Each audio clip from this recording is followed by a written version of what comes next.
June the 2nd, 1863. The wealthiest plantations in South Carolina are burning. A Union gunboat, packed with 750 freed slaves, cuts through the darkness. And standing on the deck, coordinating the entire operation, a 5-foot-tall black woman with a $40,000 price on her head. This was the only military raid in American history planned and led by a woman. It destroyed the Confederate economy in a single night. 0 Union casualties. Perfect execution. Her name was Harriet Tubman. And this is the story they don't teach in schools. Before Harriet became a general, she was a conductor. And the Underground Railroad, it wasn't just a rescue mission. It was her military training. The Underground Railroad was America's first insurgent network. Safe houses stretched from Maryland to Canada. Wealthy abolitionists provided the money. Station masters hid fugitives in barns and basements. And conductors like Harriet, they moved human cargo through enemy territory. Harriet knew what slavery looked like from the inside. At 13 years old, an overseer threw a 2-pound iron weight at her head. The injury left her with seizures and visions for the rest of her life. But it also left her with something else: absolute fearlessness. In 1849, she escaped to Philadelphia, but freedom tasted empty when her family was still in chains, so she went back. 19 times, she used coded spirituals to communicate. She carried a revolver, not for slave catchers, but for the runaways who got cold feet. "You'll be free or die," she'd say, and she meant it. In over a decade of missions, she never lost a single passenger. By 1860, Southern slaveholders had placed a $40,000 bounty on her head. That's over $1 million today. She was the most wanted woman in America. Then in 1850, Congress passed the Fugitive Slave Act. Suddenly, the North wasn't safe anymore. Federal agents could kidnap black Americans, even those born free, and drag them south.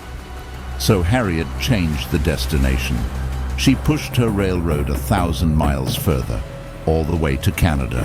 By the time the Civil War broke out, Harriet Tubman wasn't just a guide. She was a veteran of a decade-long shadow war. She knew how to move through hostile territory, how to read a landscape, how to outthink an empire. The Underground Railroad was her West Point, and the Union Army was about to give her a battlefield. By 1862, the Union had a problem. They controlled the South Carolina coast, but they were fighting blind. The rivers were rigged with underwater mines. Confederate scouts watched every move, and the Union Navy, too afraid to push inland. That's when Harriet Tubman walked into their camp and offered to do what their spies couldn't. She'd go behind enemy lines and build them a map. For months, she lived in the swamps of the Combahee River. To Confederate guards, she was invisible, just another black domestic worker. But to the enslaved people, she was hope. She traded salt and sugar for information, and slowly, piece by piece, she built a network. She learned where the Confederate artillery was positioned, which parts of the river were deep enough for gunboats, and most importantly, the exact location of every underwater mine. Intelligence that the enslaved men who'd been forced to plant them gave her willingly. When she walked back into the Union camp, she didn't just bring rumors. She brought a tactical blueprint.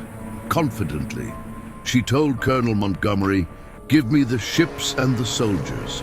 I'll take you through the minefield and tear the heart out of the rebellion."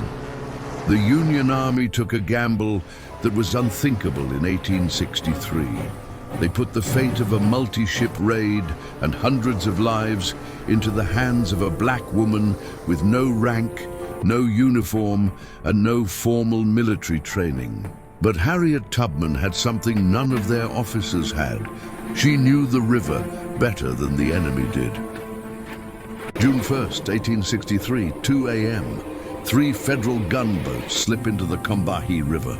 On board, 150 black Union soldiers and one very determined woman.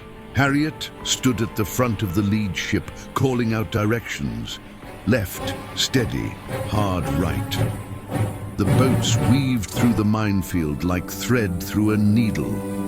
The Confederates had no idea they were coming. At dawn, they struck. The John Adams and the Harriet A. Weed hit the shore. Union soldiers stormed the docks. They burned the rice mills. They torched the mansions of the wealthiest families in the South, the Haywoods, the Middletons, the Lowndes. Slower, in one night they destroyed millions of dollars of Confederate infrastructure. Then the gunboat steam whistles began to scream. It was the signal. For miles, enslaved people working the fields heard it, and they ran. Harriet later said it looked like the Exodus. Hundreds of people, carrying babies and pigs, splashing through the mud toward the boats. But many were terrified.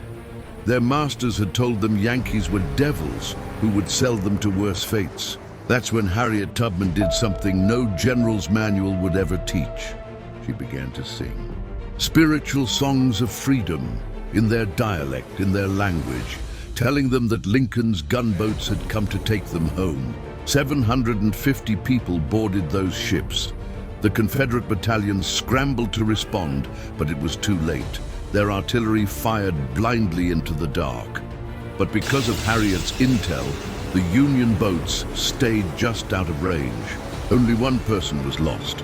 A young woman shot trying to reach the water. Every other soul made it. As the sun rose over the Combahee, the wealthiest plantations in the Confederacy were ash, and the Union ships were so packed with the freed that there was barely room to stand. Harriet Tubman had just pulled off a flawless military operation, but the raid's impact didn't end there. Within hours of docking at Beaufort, nearly 100 of the rescued men enlisted in the Union Army. Harriet hadn't just freed 750 people. She had destroyed the enemy's labor force and recruited a new battalion in a single night. It was a masterpiece. When the war ended, the woman who led an army went home to a country that refused to pay her. For 30 years, the U.S. government denied Harriet a soldier's pension. They recognized her as a nurse, but not as a scout, not as a spy, and definitely not as a commander. While the white men she served received veteran benefits, Harriet survived on charity and vegetables from her garden. But Harriet wasn't done fighting. In her final years, she joined the women's suffrage movement. She understood that liberation wasn't complete without the vote. At a meeting in 1911, 2 years before her death, a woman asked her, slower, "Do you really believe women should vote?" Harriet's answer was sharp and final. "I suffered enough to believe it." On March 10th, 1913, Harriet Tubman died at age 92. She was buried with full military honors. In death, she finally received the recognition she earned 50 years earlier. Today, most people know Harriet Tubman as the conductor of the Underground Railroad, but she was so much more than that. She was a military strategist, a spy, a general. She proved that power doesn't need a uniform or a title. Slower, reflective. Sometimes it's a 5-foot-tall woman with a scar on her head and a map of the stars in her mind. She was the Moses of her people. She was the general of the Combahee, and she never lost a passenger. If this is the kind of black history you want to see more of, hit subscribe. Next week we're uncovering another erased story. Drop a comment and tell me who you want to hear about next.